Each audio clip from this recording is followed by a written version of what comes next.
Well, hello, folks, and welcome back to the channel. I'm Jeffrey Daugherty, the Christian whistleblower. Glad to have you back. And we're talking today, obviously, about Parsons and Hubbard rocket men. I wrote a book about this that is trapped on another computer that I can't get access to. So I'm going to have to take that to a store and get that fixed up. But we also talked about this the other day on the Leak Project show with Rex Bear. And speaking of shows, tonight from 10 p.m. until midnight Eastern time, I'll be with Vinny Eastwood on the Vinny Eastwood show. That's 10 p.m. till midnight in the East. And I guess that's 7 until 9 in the West. So tonight I'll be on the Vinny Eastwood show for 2 hours. And we talked just briefly about Parsons and Hubbard on the Rex Bear show, Leak Project. And these two were two very, very fascinating guys, but not necessarily for the reasons that you may know of, and not necessarily for the reasons that you may have heard of. So let's take a quick look at these guys. Jack Parsons, he was really a rocket engineer. You talk about, oh, it's not rocket science. Well, even if it were rocket science, it'd be very easy for Jack Parsons to figure it out. He was associated with the California Institute of Technology. He was the principal founder of the Jet Propulsion Laboratory and the Aerojet Engineering Corporation. Yes, that JPL. He was, for all intents and purposes, the founder of NASA. Listen to this. He invented the first rocket engine to use a castable composite rocket propellant and pioneered the advancement of both liquid fuel and solid fuel rockets. Can you imagine that? So this is a guy that was obviously super, super smart and super weird.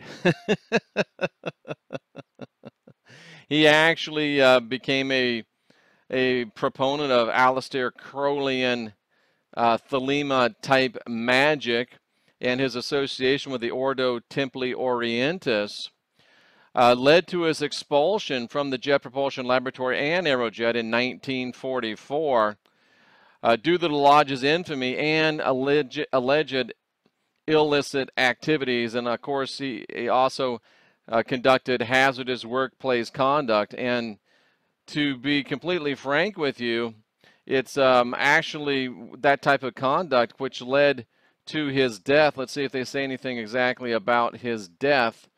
But it looks like what he did was blew himself up in a RITE that had gone horribly wrong. He was trying to transmute himself. He was trying to grow and become beyond something that he is, something that he was. Doesn't really talk about it, but it's because it's kind of, you know, hush hush. But Jack Parsons was a guy that was a rocket scientist. He was, for all intents and purposes, the founder of NASA. And he was a dedicated Thelemic occultist. He was a magician of the highest order of really any American. He was probably as high a level magician as any American at that time. Super smart guy, super interesting guy, and a guy that certainly lived a life that was tremendously full. And not to be left out, but L. Ron Hubbard, of course, he's known today really as the founder of the Church of Scientology. And he was actually called by the Smithsonian Magazine as one of the most 100 significant Americans of all time, believe it or not. He was, first and foremost, the guy was a Navy captain. And he captained 2 ships while in the United States Navy. He was the captain of 2 ships in the United States Navy. And one of the things that he's infamous for, that I think he has now been proven right on, was that he fired on what he said was a Japanese submarine off the coast of Oregon. He was laughed to scorn, but yet, with the new discoveries and the work of Douglas Dietrich, we know that there likely were Japanese submarines in the U.S. coastal waters during those years, that Hubbard allegedly sighted one and fired upon it. In fact, he emptied his ship of all their depth charges, and in Hubbard's account, it was effective because they didn't get sunk, and the ship lived to fight another day, and no one ever heard from that submarine again. So I think he probably did see a submarine, and I think he did, an admirable job in that sense.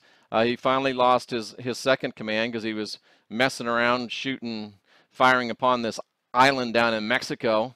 I guess the boys got bored and they started shooting up this island, and one thing led to another, and he was not a captain of the ship anymore. Now, he traveled the whole world several times, went to a lot of places, did a lot of things, met a lot of people, and one of the misconceptions about Scientology is that Hubbard created something brand new. Hubbard really didn't create anything brand new. Hubbard cobbled together a lot of information from a lot of different places. He milked a lot of cows to make the butter of Scientology. And of course, after he got out of the Navy, he was a wildly successful wildly successful science fiction writer and fantasy writer. He was, along with Asimov and Heinlein, and actually was making more money and was more widely published than any of them. And the problem in those days was, being a sci-fi / fantasy writer was very much like being a comic book writer, a comic book artist. The writers didn't make much money. All the money was gobbled up by the companies and corporations that owned the magazines. I mean, they would, on several occasions, they'd come to L. Ron Hubbard. I think they paid him a penny a word, and they'd say, "We've got a 78-page magazine. We need you to fill it." And he would write a 78 pages worth of a magazine using different names, and he'd do it in a few hours. So the guy was a prolific writer. He holds the Guinness Book of World Records for having written the most books and being the most translated author in history. So, smart guy, interesting guy. And he met up with Jack Parsons. So we had Parsons and Hubbard. I call them both rocket men. I guess really only Parsons was a rocket man. But these two guys got together based upon their desire and their interest in magic, thelema, occult, whatever you want to call it. Parsons, of course, very wealthy, had a mansion in Southern California. Hubbard moved in with him. Hubbard became the de facto scribe of all of their experimentation and magical workings they were doing. I mean, they were doing mundane things like trying to bring in the perfect babe and trying to bring in the perfect woman. They were doing less mundane things like trying to bring an entity, a personality from another dimension into ours. And they were trying to find ways to become more, transmute from their current state of being into a higher state of being. And obviously, Hubbard probably got a lot of his ideas from Parsons, and obviously Parsons probably appropriated and implemented a lot of the ideas of Hubbard. But the main thing that drove them, and really the most interesting thing about these guys, was they decided, with the input, and some would say urging, of Aleister Crowley, who was, of course, over in England, and these two boys were knocking about the beach in SoCal. They decided that they would go to a particular place that the three of them, Crowley, Parsons, and Hubbard, discerned would be the best place to go and open this portal, to be able to bring in a being that they were hoping to be able to bring in. And I don't know that it will talk about it here in this thing here in, maybe we'll find it down here. L. Ron Hubbard and the Babylon Working. The Babylon Working was when they were trying to bring in this entity. They were trying to bring across this entity from another, another place, something they called their guardian angel. And it's interesting, Parsons called Hubbard the most thelemic person, or the most magical oriented person that he had ever known. And they were trying to bring this Thelemite goddess Babylon to work, or to earth. Again, that was the babe part of it. And then I'm just trying to see if they had that, if they found that, if they talked about what they did out in the Devil's Canyon. Doesn't look like they talked about what they did out in the Devil's Canyon. So this place was actually called Devil's Canyon. So these two dudes go out thinking this is the best place, again with Crowley's guidance. The three of them triangulated, literally I guess, and decided that this is the best place for us to open this portal and try to bring this being across. So, Crowley's doing whatever he did from England, and Parsons and Hubbard are out there in this place called Devil's Canyon, which is roughly the LA-ish area.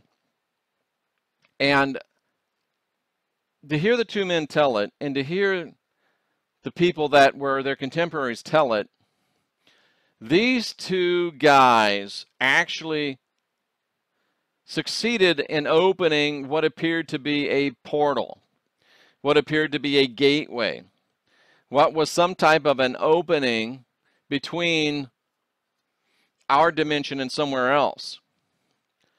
But to their shock, surprise, and somewhat of their peril of their personal physical safety,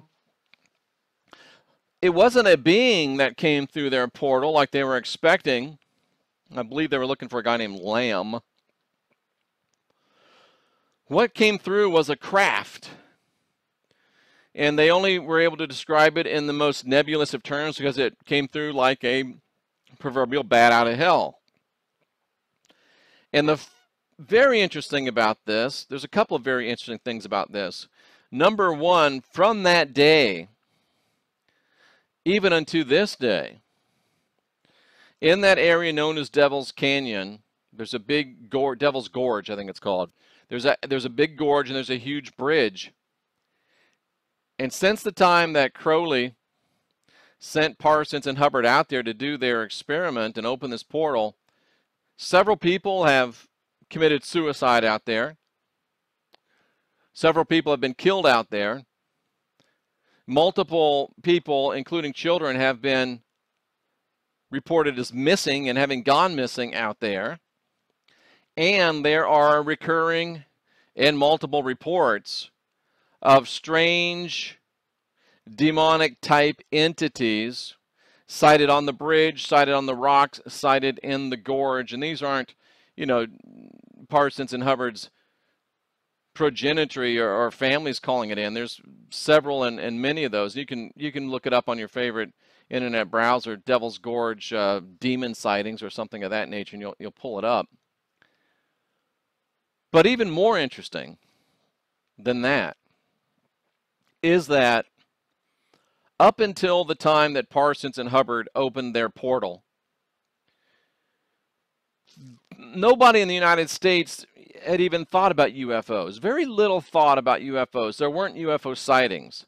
There weren't, MUFONs, and there weren't UFO groups, and there was very, very little interest in UFOs as an actual thing outside of, the sci-fi world of Hubbard and Asimov and I don't know why the Heinlein and many of the others, their names escape me for some reason at this point. Lovecraft was one of their contemporaries.